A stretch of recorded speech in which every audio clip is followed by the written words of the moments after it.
Добар ден, почитувани, ја следите на новата Телма амбуланта. Петочното издание го реализираме во соработка со клиничката болница Жан Митрев. Се почесто слушаме дека луѓето имаат проблем со жолучката, камења, полипи, воспаленија. Понекогаш е потребна операција. Во денешната емисија ќе дознаете зошто е важна жолучката, кои симптоми укажуваат на некаков проблем и што е тоа минимално инвазивна интервенција. Разговорот ќе го водиме со доктор Валон Салију, специјалист по абдоминална хирургија во клиничката болница Жан Митрев. Разговорот следува веднаш по рекламите, а ќе можете и вие да поставите ваши прашања во програма. Се гледаме.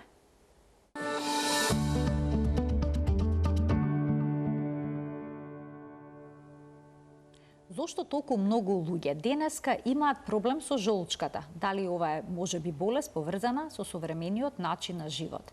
На оваа тема денеска разговараме со доктор Валон Салију, специјалист по абдоминална хирургија во клиничката болница Жан Митрев. Докторе, добре ни дојдовте во Телма амбуланта. Добро ме најдови, благодарам за поканата, поздрав до вашите гледачи и следбеници. Се надевам дека ќе разјасниме некои моменти во однос на оваа проблематика, која што е не толку ретка, се појавува често и во наше поднебје и на светско ниво и заслужува едно посебно внимание, пошто на луѓето им ствара информира една нелагодност, така да служува посебно место. Убаво да се разјаснат некои работи. Која е функцијата на жолчката и дали ова важен орган? Бидејќи постои убедување дека без проблем може да се живее без жолчка. И на пациентите и на другите луѓе се обидувам да им разјаснам неколку ентитети за да може да ја сватиме проблематиката. Прво, кога ќе речеме жолчката е самата по себе течност. Се формира во црниот дроб, се разлива во каналите и завршува во 12-палачното црево или дуоденумот и тука учествува во одредени функции кои што се многу битни во разлојувањето на мастите, во нивната апсорбција, во отфрлањето на вишок од продукти како билирубин и холестерол, меѓутоа таа сама по себе е течност. А во системот на жолчните водови се наоѓа и жолчното кесе, кое што често знае да предизвика вакви проблематики, особено ќе се навратиме понатака во формирањето на камења и луѓето треба да не се плашат дека кога зборуваме за жолчка, всушност тоа е течност која што и после операција ќе функционира најнормално, меѓутоа во одредени системи, во одреден систем како што е жолчното кесе, поради одредени дисфункционалности кои што понатака ќе ги споменеме и разјасниме, тоа мора да се извади, меѓутоа функцијата на жолчката во принцип се останува сочувана на течноста и тоа е многу битна, особено во, како што спомнав, разложувањето на масните продукти кои што ние ги консумираме и ни се потребни во однос на нашата енергија и развој понатамошен, а и во исфрлањето на крајните продукти, како што билирубинот, холестерол и така натаму.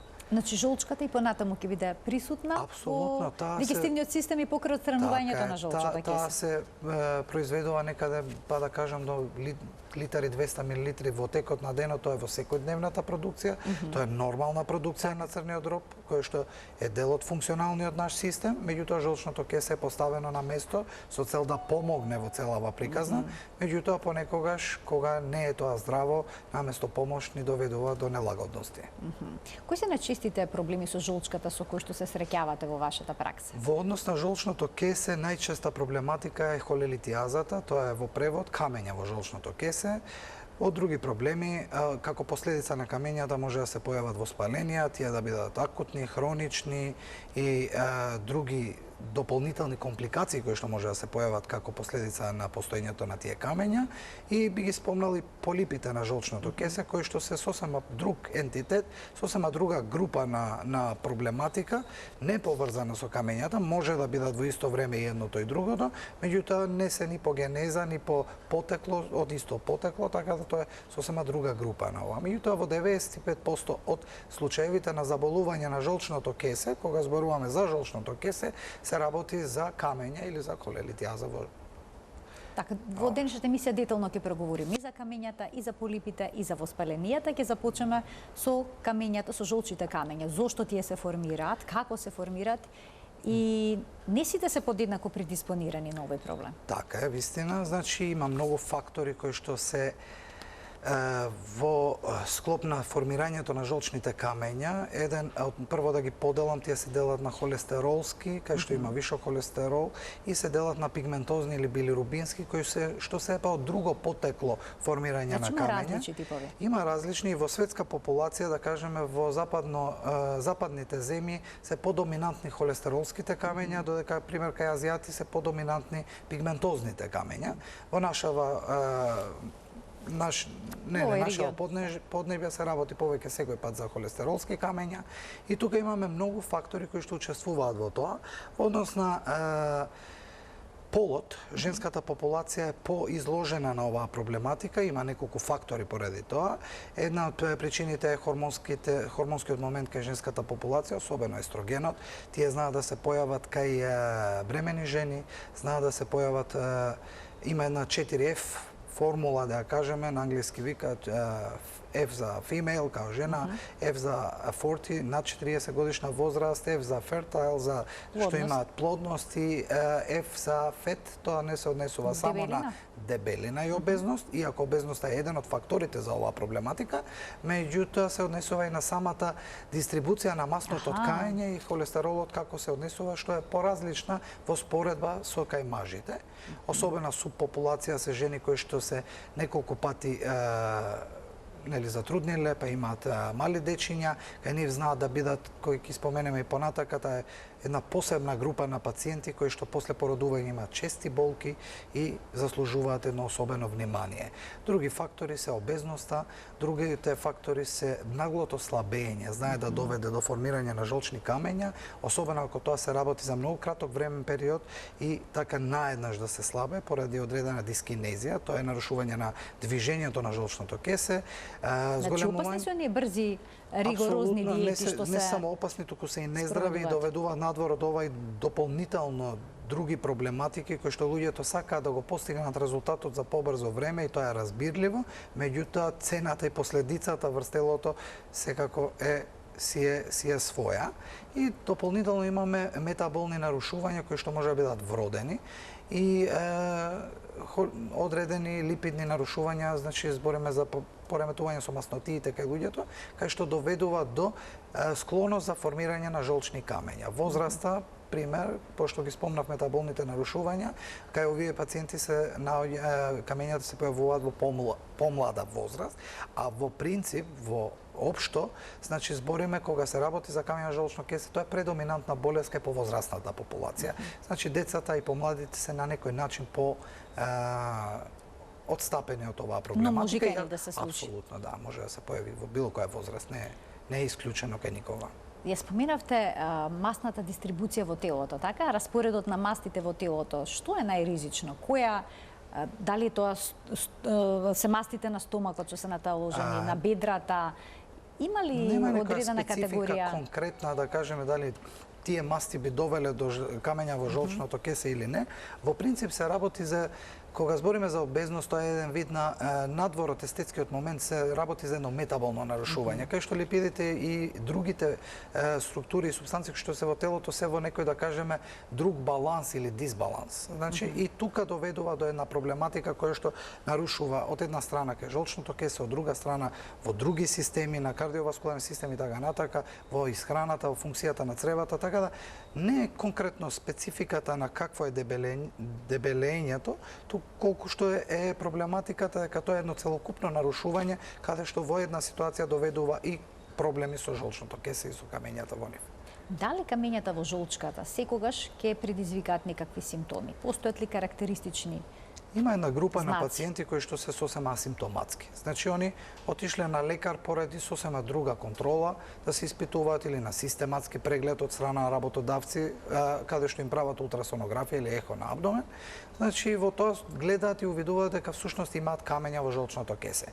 Има една група друга на пациенти кои што доаѓаат со неспецифични симптоми, кои што во принцип мислеле дека се работи и лекарите и пациентот со сосема друга проблематика, особено особено кога зборуваме за болки во горниот средишен дел на абдоменот, значи во позади лажичката, кај што повеќето размислувањето оди во правец на дека се работи од желудочно потекло, па се прават испитувања од типот на хеликобактери, пилори, гастроскопи, гастрографи и така натака, за да после реализирана ултрасонографија или ехо се увиде дека всушност се работи за камен во жолчното кесе. Овие се тие, да ги кажам, неспецифични појави кај луѓето и тие всушност ние сваќаме дека за тоа долго време колку што ние имале болката, всушност потеклото било каменото, жолчката, од жолчното кесе, а не другата патологија. И имаме симптоми кои што се така малце поспецифични за оваа проблематика.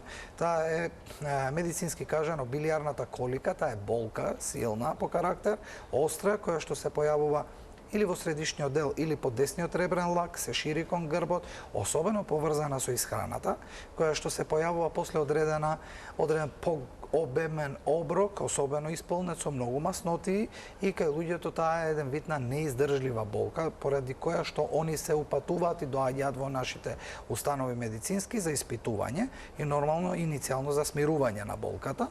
И овие се еден тип на болка која што да кажеме поспецифична и други симптоми и клинички знаци се во зависност од тоа дали се работи за воспаление на жолчното кесе. Ако се работи за акутно воспаление, имаме симптоми од типот на покачена телесна температура, силна болка, значи под десниот ребрен лак. Ако испитуваме, направиме лабораториски испитувања, инвестигации, ќе добиеме леукоцити високи, евентуален ЦРП, на ултрасонографија ќе добиеме евентуално раслојување на зидот, доколку се работи за акутен холецистит.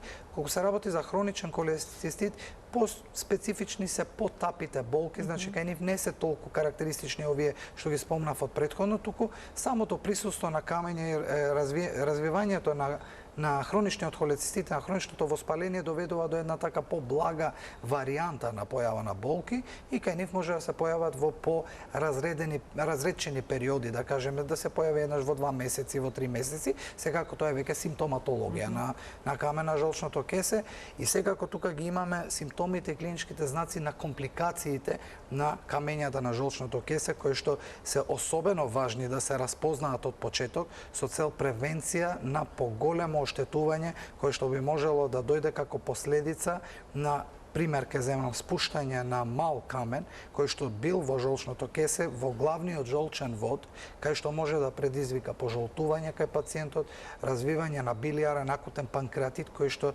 се сериозни состојби и заслужуваат посебно внимание во третманот, во диагностиката и особено во распознавањето на пациентот дека се работи за таа проблематика. Дали тоа значи дека малите камења во жолчката се поопасни од големите? Во однос на развивањето на компликациите од типот на билиарен акутен панкреатит, да. И треба ние во праксата секојдневна, пример кога гледаме ултрасонографии, не гледаме само на тоа дека се работи за камен на жолчното кесе, туку и димензијата можна ни е битна и ни е важна поради причина што тие знаат да предизвикаат дополнителни компликации кои што не се добри по пациентот и ние сакаме тука да ги превенираме и да ја поставиме индикацијата за оперативен третман, односно отстранување на жолчното кесе со цел превенција, прекинување на воспалителниот процес нормално и превенција на евентуалните можни компликации кои што би настанале доколку ние го оставиме тоа така на некој начин неразрешена ситуација. Кои димензии на жолчите камења се проблематични? Не можеме така да ги поделиме строго, да кажеме 3-5 мм или ако се работи за камен од сантим или 2, он дава друга проблематика и друг тип на симптоматологија и друга можна компликација. Доколку се работи за ситни камења, а имаме тесен, да кажеме, например, цистикус, тоа е дуктус кој што го поврзува жолчното кесе со жолчниот каналчето. Доколку тоа е широк, тука ќе поминат и поголеми камчиња. Доколку тоа е тесен, ќе поминат најситните. Најситните можеби и нема да предизвикаат толку голема проблематика. Така да не секогаш самата димензија е клучниот фактор во однос на тоа кога би очекувале или не проблематика, меѓутоа честите болки, мноштвото на ситни камења и ситната калкулоза е еден индикатор за поголемо внимание кога ги иследуваме пациентите и кога ги подготвуваме за оперативен третман и кога би бил тој оперативен третман. Дури доколку пациентот нема никакви симптоми, а има камчиња се размислува за асимптоматските оперативен... пациенти јас сум малку резервиран во смисол на тоа, не по секоја цена инсистираме да се вади жолчното кесе. Да, тие имаат камења, прашање е дали има симптоми или не, меѓутоа многу е добро да ние овозможиме да ги поврземе и тие неспецифични симптоми што се со камењата на жолчното кесе. Од друга страна, па имаме пациенти кои што доаѓаат со болки во грбот. И сега, а воедно имаат и камења во жолчното кесе. Меѓутоа тоа не е со сигурност дека тоа не е предизвикано од друга проблематика и треба, ако седнеме со пациент да разговараме, треба да им објасниме дека да, ние сме убедени дека ова е од жолчното кесе. Меѓутоа, доколку имаат они дополнителна друга проблематика, треба да се обрне внимание и на таа, со цел да не биде дека се оперирани па болките продолжува. Тоа не е за џабе, они имаат камења, меѓутоа сепак исходот на пациентот е ние да го оставиме него, а може да продолжи со неговите работни активности, животот во целост, особено да се исхранува нормално како што би требало да се храни, ако го имаат камења, тоа е некако ограничено, меѓутоа да им го на некој начин решиме проблемот. После операцијата, односно отстранувањето на жолчката, доколку и понатаму се присутни истите симптоми, односно болката, што се презема? Треба да видиме дали жолчните водови во целост се како што треба, во смисол дека нема заостанување на никаков камен или пад на некаков камен, што обично би ни бил показател уште пред операција. Значи, доколку имаме ние пациент со жолтица, не би пристапиле веднаш да го оперираме, туку би почекале да прво го разрешиме моментот на каменот во жолчниот вод, пошто тоа е побитен во моментот во однос на каменот во жолчното кесе. Еден со друг се они поврзани, меѓутоа следот на работите би било да се разреши прво истата проблематика. Доколку симптоматологијата после операција на жолчно кесе се повторува, а не се однесува на жолчните водови, тогаш треба да испитаме и да најдеме главна причината поради која што да не оваа ситуација маскирала нешто друго. Особено промени на панкреасот, особено промени на желудникот и така натака, особено проблематики кои што се во таа регија, да кажам, во една близина едни со други, иако ние пред да ги припремиме пациентите за оперативна интервенција во смисол на вадење на жолчно кесе, во повеќето случаи овие испитувања ги правиме со цел да не влеземе на операција без да имаме исклучено дека се работи и за друга патологија која што би побарала внимание и третман евентуален пред да се реши проблемот со жолчното кесе. А што се тоа полипи? Од што се формираат? Тие се други дали се опасни како творби, полип на дебело црево? Значи, тие се творби кои што се над зидот на жолчното кесе, немаат никаква поврзаност со жолчните камења, може да бидат во исто време едни со други. Тие се битни од друга карактеристика. Може да бидат сосем асимптоматски, може да појават различни симптоматологии кои што не се специфични за оваа проблематика. Често се случува да ги наоѓаме случајно на ултрасонографија. Битноста кај нив е да тие треба да се отстрани тоа жолчно кесе поради можноста за малигна алтерација или преобразба на тој полип од бенигна творба во нешто друго, многу поопасно, кое што не иде за ден или два, меѓутоа во еден временски период кој што е подолг, може да биде ризик фактор за појава на евентуален карцином на жолчното кесе. И тука треба да бидеме особено предпазливи. Пример во праксата која што ние обавуваме, пример, доколку ми дојдеме на пациент со полип на жолчното кесе, прва работа што правам е да го повторам во еден или два наврати ултрасонографскиот наод од различни ултрасонографисти, не дека не веруваме во тоа што они го напишале, меѓутоа идејата е дека мора да се потврди и соодветно димензијата да се измери на полипот, доколку е еден или доколку се повеќе, со цел да ние увериме дека се работи за таа проблематика. Друго што е важно, пример, не по секоја цена одма ги внесуваме на оперативен третман, меѓутоа го следиме развојот на полипот. Дали за одредено време тој полип добива брзина на раст која што не е соодветна за една таква проблематика и треба да ни крене еден аларм со цел да видиме да се работи да пристапиме на отстранување на жолчното кесе.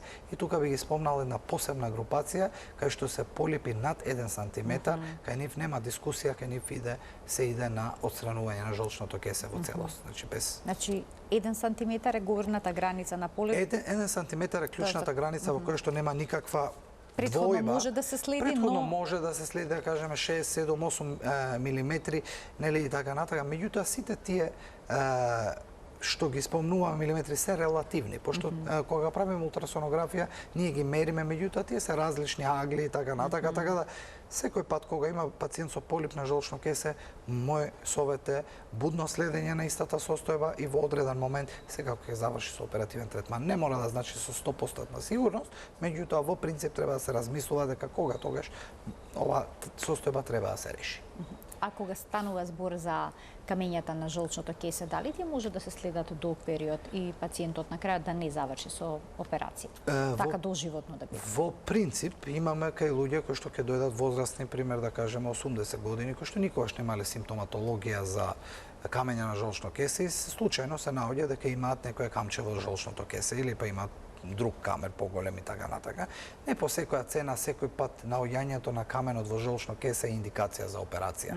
Мораме да ја направиме поврзаноста меѓу каменот и симптоматологијата и знаците кои што ни ги дава истиот и нелагодноста на кон пациентот во однос на неговото живење. Доколку да, има еден ентитет кој што се вика народно кажано или по медицински кулуари калкулоканцер, колку е постар, толку е тоа е настанување на малигна алтерација од страна на каменот поради лежење, долготрајното лежење на истиот во зидот на жолчното кесе.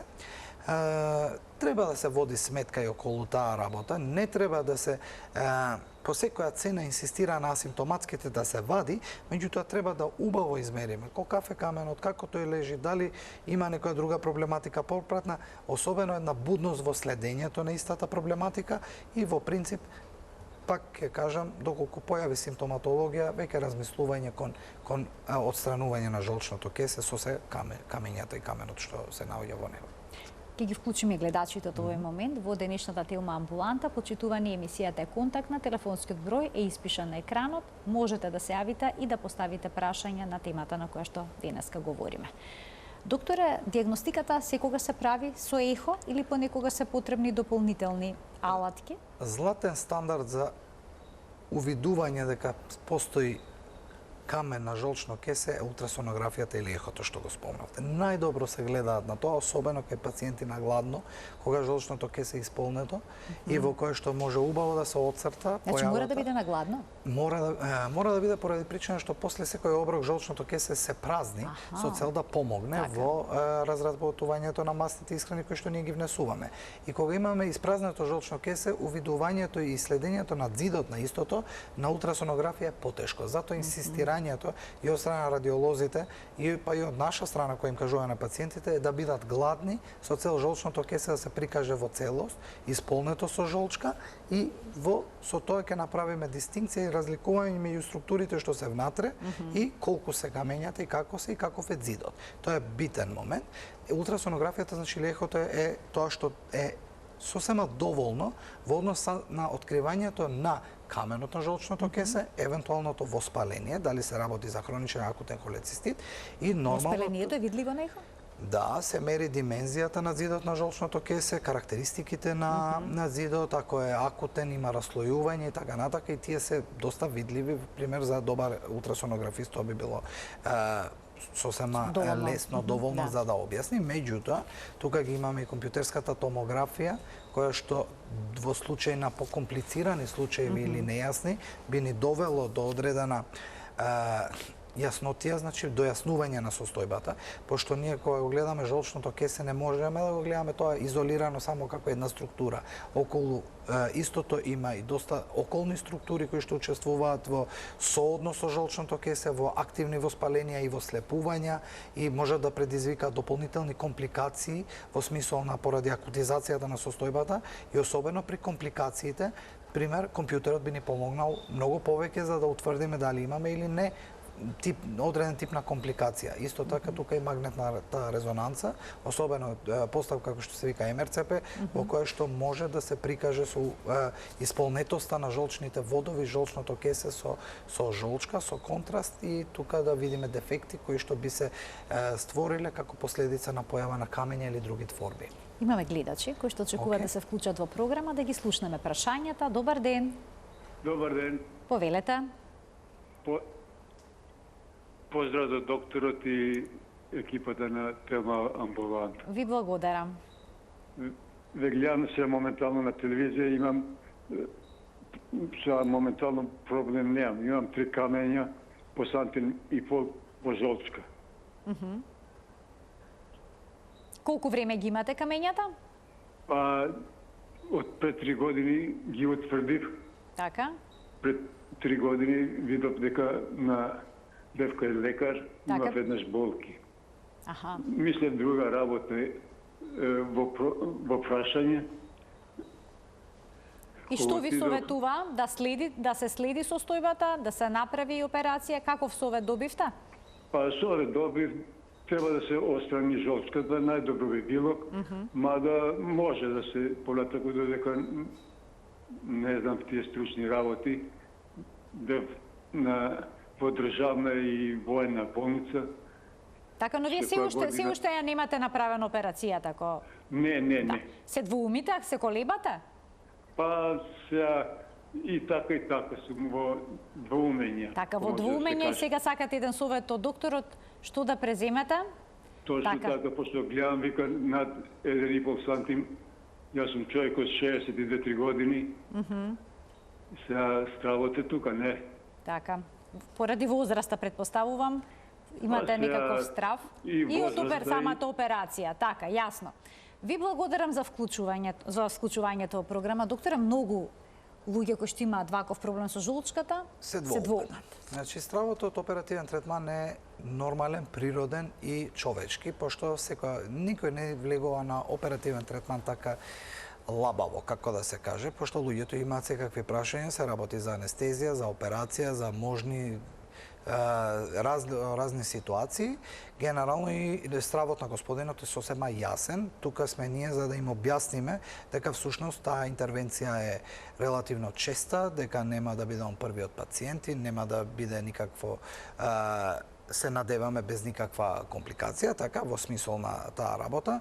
Во принцип би требало да се размисли за минимално инвазивна постапка. Што тоа значи? Минимално инвазивно? Лапароскопско отстранување на Значи без жолчното класичен кесе, рез. со тоа што би застанале, со него би разговарале во смисол, прво би направиле увид дали имал претходни интервенции оперативни, дали анестезиолошкиот тим би дозволил таква работа, што во принцип не прават проблем, меѓутоа генерално тука е за да пристапиме кон минимално инвазивна постапка и кај господинот по соглед на тоа што веќе имал симптоматологија на оваа проблематика, сепак е советот отстранување на жолчното кесе. После соодветна проценка, значи соодветен разговор и убаво разгледување на случајот, нели секој мора да се разгледа посебно и индивидуално, не можеме да ги генерализираме, секој си има своја карактеристика, своји заболувања пропратни што им се на луѓето и така натака, и доколку има простор, а во главно има, тоа да се изведе минимално инвазивно, со што они би имале побрз постоперативен тек и подобра реконвалесценција. Гледачот нека продолжи да гледа денешната Телма амбуланта, ќе појасниме како изгледа лапароскопската операција на жолчка, а во продолжение на емисијата ќе вклучиме и уште еден гледач. Добар ден. Добар ден. Ало, добар ден. Во програма сте. Ве слушаме одлично и го очекуваме вашето прашање. Фала. Само ќе ве замолам да го намалите тонот на телевизорот. Поздрав до сите. Благодарам. Поздрав до сите, посебно до докторот. Големо мое задоволство да го поздравам, мој хирург веќе 3 години. Човекот поспремен, мајка таков не раѓа, ми го продолжи животот. Поздрав од се срце од Чичко Ѓорѓе Нивески. Ви благодарам, Чичко Ѓорги, што се јавивте во програма и што споделивте. Поздрав до нашиот гостин. Ќе го вклучиме и следниот гледач во денешната емисија. Добар ден. Се исклучил гледачот. Добро, продолжуваме. Докторе, понатаму. Има гледач. Добар ден. Ало? Добар ден, во програма сте, повелете. Ало? Ве слушаме одлично. Докторот го прашувам. Така? Го очекуваме вашето прашање, повелете. 18 милиметра камен во жолчката, а немам болки. Дали треба да се направи операција или не? Докторе, да имате некои прашања дополнителни? Малку е, 18 мм не е мал камен за да не појави никаква симптоматологија, да не имал некои неспецифични симптоми кои што не ги поврзува со Снимката кажува 18. Така, 18 велите милиметри, дека имате А камен, немам болка. а може би имате некои неспецифични симптоми кои што не ги поврзувате со каменот. Освен болка, имате ли некаков друг симптом? Гадење, Ама немам болка, гадење, немам болки. гадење, Нема. проблеми, немате никакви симптоми. Нема. Значи никакви тегоби со стомакот, така? Нема тегоби. Со варењето а на дали треба храната? да се направи? Така. Да немате уште никој прашање, тоа е се. Ви може да се благодарам следи за вклучувањето состојбата во програма. доколку нема никакви тегоби, може да се следи комотно состојбата. Меѓутоа, јас би продлабочил не испитување, туку особено би повторил ултрасонографија, 1,8 см, тоа е прилично голем камен. Не е од тие малите кои што би кажале не би правиле никаква симптоматологија или придвижења. Во принцип може би има некоја симптоматологија која што не е конкретно поврзана со проблематикава, меѓутоа се однесува. Меѓутоа, ако нема ниеден симптом, тогаш би ја следеле состојбата.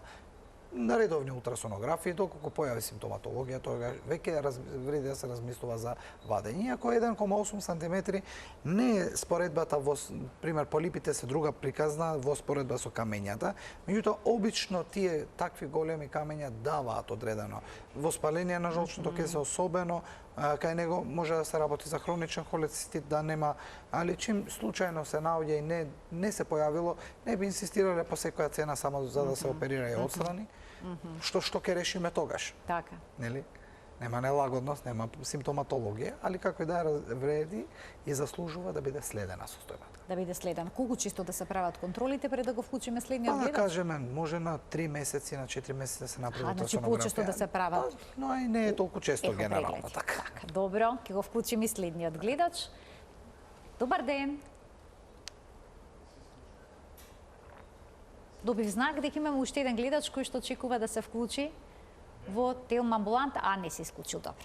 Продолжуваме понатаму. Како изгледа лапароскопската интервенција, односно минимално инвазивната? Колку трае, дали е сложена, колкав рез се прави или воопшто нема? Како се влегува во абдоменот? Значи има 4 отвори. Едниот Добре. отвор ни е, да кажам, или два по-големи, тие се до 8 мм до сантим преку сила, и други два по 5 мм отвори. Тоа е стандардна техника за изведба на лапароскопска холецистектомија, значи отстранување жолчното кесе. Во принцип, минимал инвазив е поради причина што нема онај класичен рез, иако и измеѓу едното и другото имало обиди за отворено да се работи, значи збориме со мини-лап техника и така натака. Меѓутоа, во време денешно, веќе голем замав зема и тоа е сегашноста во која што се работат повеќето интервенции минимално инвазивно, со што се постигнува истиот ефект кој што би се постигнал со отворена хирургија, значи отстранување на жолчното кесе, со се камењата во него, меѓутоа со различна техника. Сега, луѓето знаат често да прашаат, во смисол да доколку и тоа особено го кажуваат како ласерска операција, значи не е ласерска, е лапароскопска. Го спомнувам тоа поради причина тука не работиме со ласер па да ги кршиме камењата, туку се работи за оперативна техника со која што ние го постигнуваме истата цел, меѓутоа на минимално инвазивен начин. Сега, нивната двојба е доколку видат 4 отвори дали се отстраниле сите камења. Ке рече господинот како со 1 сантим рез ке извадите 1,5 сантим или 2 сантима камењ. Камен, така? Значи, меѓутоа ние знаеме тоа тие да ги срониме малце, да малце под релаксација, под лесна манипулација тоа се извлече низ предниот стомачен зид, така да има техники како тоа се прави, а во принцип траењето на операцијата е веќе стандардизирана, значи е често употребена операција, доколку се работи за хроничен холецистит, 30 до 45 минути интервенција, која што времето не е толку клучен фактор колку ќе трае интервенцијата, колку што е безбедноста при изведувањето на истата, со цел да се избегнат можни компликации, можни повреди на жолчни водови, особено внимание на тоа, и со цел да се постигне ефектот на отстранување на жолчното кесе со камењата на најбезбеден можен начин, кој што може да се изведе и нормално без последици. Иако се вели дека е рутинска оваа операција, сепак е сложена, бидејќи таму има поминуваат и крвни садови кои што се мощно важни. Кога ги споредиме со отворената хирургија, веќе во денешно време сложеноста стои како сложеност на интервенција, меѓутоа рутината го прави своето да се повеќе сме изложени на тие ткива и во принцип тоа не доаѓа како природно кога веќе имаме со нив, да кажам, нели, колизија, контакт и така натака, така да во принцип се работи за интервенција која што е релативно честа, значи во наше поднебе и во светски рамки. И секоја интервенција, колку што почесто се изведува, толку повеќе се упростува, да кажам, на некој начин и доаѓа се поприродна за хирургот да изведува. Бројката е секако битна, меѓутоа не е само бројката, туку и безбедноста и техниките кои што ги користиме во денешно време и начинот на развој на науката е во правец на се побезбедна хирургија за со цел пациентите имаат што подобри резултати. Ајде да слушнеме уште неколку прашања од гледачи. Добар ден. Добар ден. Во програма сте. Благодарам, поздрав до вас во студиото, поздрав до докторот. Би сакала да го прашам неколку прашања. Значи, прво вака, јас сум пациент кој што имаше до пред некое време камења во бубрези, бев на кршење и одејќи на ехо за да ги контролирам, значи тие камења ми беше откриено дека имам камења во жолчката. И тоа докторот ми рече како бисери ми се нанижани, значи цела жолчка полна е со камчиња.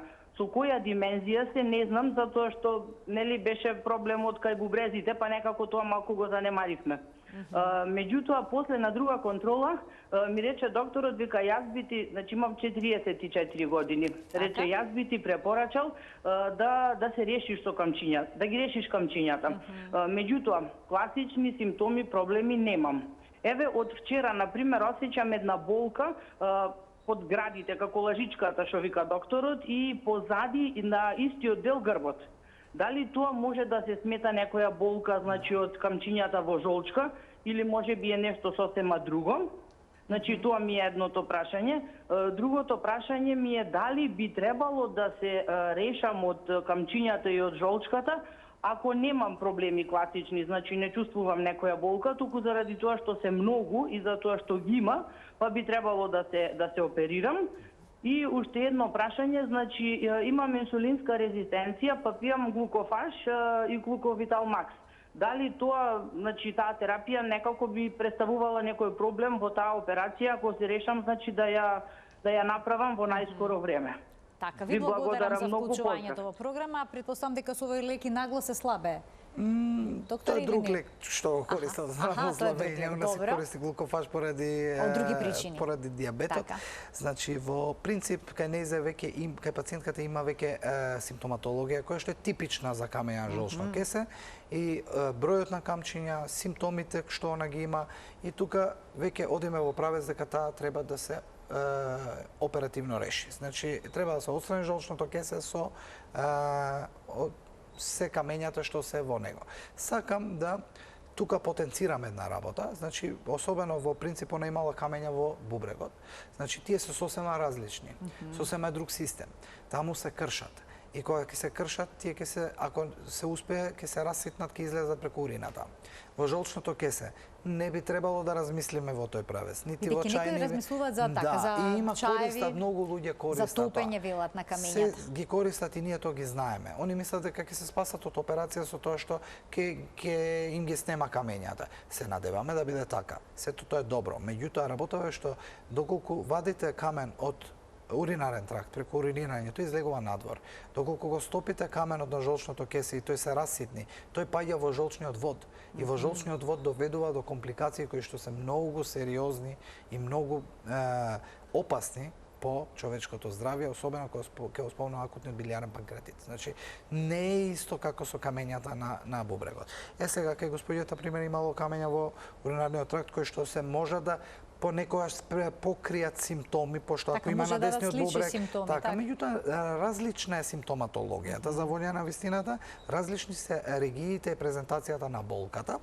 Меѓутоа, кај нејзе, според описот нејзин, она укажа убаво каде и се болките, така да тоа е симптоматологија типична и за жолчното кесе, што она веќе не спаја во групата на асимптоматски пациенти, туку спаја во групата кај пациенти кои што има симптоматологија и има индикација за оперативно лекување. Дали нејзиниот третман за дијабетот би било пречка во оперативниот третман? Не. Соодветна анестезиолошка припрема и соодветната хируршка припрема ќе доведе до тоа да пациентката соодветно се води и да биде што побезбедно и со сите карактеристики, пошто ние секој пат кога оперираме пациенти, тие немаат само едно заболување. Човечкото тело знае да има 2, 3 и повеќе, возраста кај одредени пациенти прави да има и други коморбидитети, така да сите тие ние ги ставаме на некој вид на водење и контрола и изведуваме операција која што мора да се изведе, меѓутоа од друга страна затоа и другиот тип дисциплинарен пристап кон третманот на пациентот, така. Ќе вклучиме уште еден гледач. Добар ден. Ало. Во програма сте? Добар ден. Добар ден, го очекуваме прашањето. Еве за доктор. Направено ехо на абдомен. Жолчно, ќе прочитам. Жолчно кесе наголемено, превиткано, хипотонично, со талок од жолчна тина волуменот. Холедок дилатиран се следи со премер од 12 до 13 мм со впечаток за дискретна дилатација на интерхепатални жолчни патишта. Во сегмент 5 на црниот дроб цистична делумно ирегуларна промена со големина 32 по 25 мм. Останатиот црнодробен паренхем умерено нехомоген со промер на порпна вена од 12 мм. Ова, доминантен наод е во епигастриумот со делумно ирегуларна цистична формација со диаметар 60 мм. Половина од луменот исполнат со густ ехогеничен материјал и со дебелина на зидот од 4 до 5 мм. Истата е во контакт со левиот резен на црниот дроб, потекло не може да се дефинира јасно, може да биде од хепар или панкреас. Панкреасот не е визуелно јасен. Слезината со наложен пример. Така, значи од прилика е јасно што од 70 мм. Ми се молам некако ова да ми го објасни докторот појасно. Така, што добро, ви благодарам за вклучувањето. Тука веќе збориме за покомплексен пациент кој што жолчното кесе и појавата на тиња е една проблематика која што да заслужува внимание, меѓутоа особено внимание заслужуваат 2 до 3 промени што пациентката ги спомна, особено дилатацијата на жолчните водови. Треба да се види соодветно каде е причината за таа дилатација и дали има конкретна пречка за тоа. Особено промената на црниот дроб да се убаво издефинира за што се работи и особено промената друга округла од 6 сантиметри, колку што сватив јас, која што заслужува посебно внимание. Доколку ова е направено ултрасонографија, мој совет е да се направи задолжително компјутерска томографија на абдоменот со контрастни средства, со соодветна евалуација на проблематиката. Значи, после ова дополнителни лабораториски инвестигации, збориме за да видиме вредност на билирубин, со маркери одредени кои што ние ги испитуваме, евентуална консултација со гастроентеролог доколку видиме дека се работи за одредена проблематика, па да треба ендоскопски да испитаме што е во внатрешноста на лумените, и крајно магнетот би го оставил доколку немаме разјаснување со компјутер. Меѓутоа, како хирург, ова што го читам, задолжителна компјутерска томографија на абдоменот и да се разгледа убаво соодветно случајот да видиме што е причината за ова целокупна проблематика. Да, жолчното кесе е дилатирано, превиткано, има тиња, таму ќе оставиме на толку, а другиот дел ќе го и убаво изанализираме со цел да видиме дека тука во оваа проблематика повеќе се сваќа како да е проблематиката од сосема друга природа него од жолчното кесе. Затоа за пациентката силен совет е компјутерска томографија и соодветно испитување, може слободно да дојде со резултатите, ќе ги разгледаме, ќе ги видиме и така натака, да видиме кој е пристапот за оваа проблематика. Докторе, по отстранувањето на жолчното кесе, на жолчката во која што имало камења или пак полипи или пак воспалено жолчно кесе, 세едно, каква треба да биде исхраната на пациентот? Потребна ли е некаква ригорозна диета во првите денови по интервенцијата? Или пак долготрени? Прво ќе збориме за исхраната пред операцијата. Вие пациенти кои што имаат камења, повеќе масни оброци, повеќе кафења, љуто зачинет и така натака, знаат да добијат одредена симптоматологија или билиарни колики, поради причина што масната исхрана кога ќе стигне во 12-палачното црево, продуцира одреден хормон кој што доведува до активација и испразнување на жолчното кесе и нормално дилатација доле во долниот дел за да истече жолчката, меѓутоа поради оваа стимулација на жолчното кесе, ако има заболување, како типот на камење и воспаление, тоа доведува до болка. Така да овие пациенти кои што се со оваа проблематика со симптоматологија се трудат да избегнат максимално одредена исхрана и они се на една, да кажам, диета која што е подолготрајна, која што и не е толку лесна за секојдневно живење. Сега збориме, овој пациент се оперирал, така? И сега се враќаме назад од таа диета. Првите денови постоперативни би биле нормално со полесна храна поради целокупниот оперативен третман, анестезијата и така натака. Понатака, значи во животот, они веќе може да јадат нормално. Значи не би ги имале тие проблеми. Нема рестрикции понатаму. Рестрикции нема. Сега јас им правам една рестрикција на пациентите од друг аспект. Знаело да се случи една ситуација да поради они долго време нејадење и чување од разноразни исхрани, после тоа се опуштаат повеќе, што е нормално и човечки, повеќе од што треба, и тука имаме ситуација на зголемување на body mass index, добивање на одредена обезност и така натака, поради да кажам, еден вид на опуштање на луѓето после, поради тоа што ги немаат веќе тие симптоми кои што ги имале пред операција, и тука јас би обрнал вниманието да не се направи, меѓутоа да се јаде нормално во нормални рамки, без рестрикции. Особено за понатака. Дали може да се развие, повеќето луѓе сега се чуваат да не се развие камен во жолчниот вод. Значи, нели по ист принцип. Меѓутоа жолчниот вод е попроточен во однос на жолчното кесе. Он е континуирано проточен. Нема задржување. Нема долго задржување, освен ако нема некоја друга природа. Ако пациентот има генетика за формирање на жолчни камења од типот на метаболни нарушувања, тогаш е веќе друга ситуација. Меѓутоа зборам за општа популација во која што имале камења на жолчката и поради тоа имале рестрикции во јадењето. Постоперативно они треба да се вратат во нормалната исхрана и во нормалните функции. Не може да се јават некои компликации како диареја или пак проблеми со варењето на храната. Или некои пациенти се жалат. Некаде се читаат овие компликации, литературата ги знае, дека меѓутоа жолчката како жолчка, како течност, она е уште присутна. Ние всушност не го нарушуваме текот на жолчката. Ние го отстрануваме болното жолчно кесе.